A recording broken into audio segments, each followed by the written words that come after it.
Salut à tous, j'espère que vous allez bien et on se retrouve aujourd'hui pour faire un point ensemble sur le mercato parisien. Allez, on démarre avec deux infos dans le sens des arrivées. Selon Julien Ménard, journaliste pour Téléfoot, Zouma a été proposé au PSG. Tourelle apprécie son profil, mais aucune négociation entre les deux clubs n'est à signaler pour le moment. Chelsea demanderait environ 30 millions d'euros pour lâcher le défenseur central français de 25 ans, sous contrat avec le club londonien jusqu'en 2023. Autre info, un peu moins fiable, mais qui garde tout de même de la crédibilité, Djibril Sidibé a été proposé au PSG. Sa saison à Everton est assez complète, puisqu'il a joué 1900 minutes, mais Monaco lui a quand même attribué un bon de sortie, et le prix demandé pour racheter les 2 dernières années de son contrat est intéressant. En effet, son club demande 15 millions d'euros pour lâcher le champion du monde, Séville est intéressé. On note que pour ces deux dossiers, la position du PSG est inconnue. Allez, on enchaîne avec deux autres dossiers où la position du club est très claire. Neymar et Mbappé doivent prolonger, la priorité étant la prolongation de Kylian Mbappé. À Doha, on estime qu'il est inimaginable de le voir partir libre en 2022. Et ici, c'est Leonardo qui est attendu au tournant. Le directeur sportif parisien a entamé les discussions avec Mbappé en octobre dernier, mais son entourage n'est pas pressé. Mbappé temporise. Pour Neymar, aucune négociation n'a été entamée. Leonardo devait rencontrer Neymar et ses représentants avant le confinement, mais au final, cette rencontre n'a pas eu lieu et a été reportée. La position des deux joueurs n'est pas connue. En revanche, pour Di Maria, c'est plutôt l'inverse. Le contrat du Fideo se termine en juin 2021, donc dans un an. Di Maria est d'accord pour prolonger, mais la balle est dans le camp de Leonardo qui est réticent à prolonger les trentenaires. Allez, on enchaîne avec quelqu'un qui a refusé de signer son premier contrat pro au PSG, Adil Aouchiche. Son pote Kouassi a signé au Bayern, c'est officiel mais tout le monde le sait. D'ailleurs, je voulais quand même vous partager sa justification ultra béton. J'ai choisi le Bayern car c'était un très bon choix pour moi. Voilà, c'est tout. Il s'est aussi montré reconnaissant envers Tourelle, qui a de son côté exprimé toute son incompréhension en conférence de presse. Bon, on revient à Aouchiche qui devrait signer à Saint-Etienne. En effet, selon le journal L'Équipe, tout est bouclé mais l'officialisation ne devrait pas arriver avant le 15 juillet et la majorité d'Aouchiche. Il va bien toucher ses 4 millions d'euros de prime à la signature. De son côté, le PSG va recevoir une indemnité de formation de 1,2 million d'euros.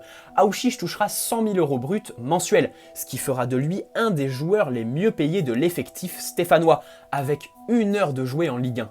On enchaîne avec Édouard Michu, et ici ça avance plutôt bien. Le club et son entourage se sont rapprochés, l'objectif étant de le signer pro avant la fin de l'année civile. Pour l'instant, ça sent bon, mais rien n'est fait. Dossier un peu plus délicat, mais où Leonardo se montre inflexible, El Shaddai Bichabou. Dortmund, le Bayern et le groupe Red Bull font le forcing pour le signer lorsqu'il aura 16 ans, c'est-à-dire en mai 2021. Pour ceux qui ne le connaissent pas, il est considéré comme un des défenseurs les plus prometteurs du centre de formation. À 15 ans, il joue avec les U18 et s'entraîne avec les U19, un sacré surclassement. Pour faire parler les chiffres, on peut aussi noter qu'il mesure 1,95 m à 15 ans. Et bien évidemment, les médecins sont unanimes, il mesurera 2 mètres à l'âge adulte. Et au-delà de son physique impressionnant, on lui trouve de belles qualités techniques, un défenseur central en qui on peut placer beaucoup d'espoir. Néanmoins, sa famille aimerait qu'il s'entraîne avec le groupe professionnel, ce qui freine les négociations et qui peut nous inquiéter. En effet, le PSG estime qu'il est encore trop tôt pour qu'il intègre le groupe professionnel et le club parisien veut le faire jouer avec les U19 cette saison. Et s'entraîner avec les pros, les clubs intéressés le proposent. Allez, on termine ce point mercato avec quelques infos concernant la reprise. Les finales de Coupe nationale se joueront avec 5000 personnes dans le stade, sauf gros retournement de situation. Je dis 5000 personnes puisque ça inclut les joueurs, les staffs, les journalistes, photographes, la sécurité et toutes les équipes chargées d'organiser ces deux événements. Autant vous dire que le Stade de France sera presque vide. 5000 personnes sur plus de 80 000 en termes de capacité, c'est très peu, voire presque rien. Les supporters qui seront présents pourront se considérer comme de très grands privilégiés. Le 9 juillet, donc jeudi, le calendrier de la Ligue 1 2020-2021 sera dévoilé dans son intégralité. On sait déjà que le PSG commencera la saison par la réception de Metz le 22 ou 23 août et que le Classico contre Marseille se jouera le dimanche 13 septembre pour le compte de la 3e journée. Les deux matchs contre Lyon se joueront le 13 décembre et le 21 mars. Et enfin, vous le savez tous, mais dimanche prochain, le PSG affrontera Le Havre. Premier match depuis la reprise, qui sera diffusé sur Beansport. N'hésitez pas à me dire dans l'espace commentaire si les lives avant-match et les débriefs sur la chaîne vous manquent, et si je dois reprendre. Perso, c'est vraiment ce que je préfère faire sur YouTube. En attendant le retour de notre PSG, j'espère que cette vidéo vous aura plu. Si c'est le cas, n'hésitez pas à poser un like et vous abonner si ce n'est pas déjà fait. Et vous pouvez aussi me suivre sur mon Instagram qui est en description. Vous trouverez toutes les infos les plus crédibles le plus rapidement possible.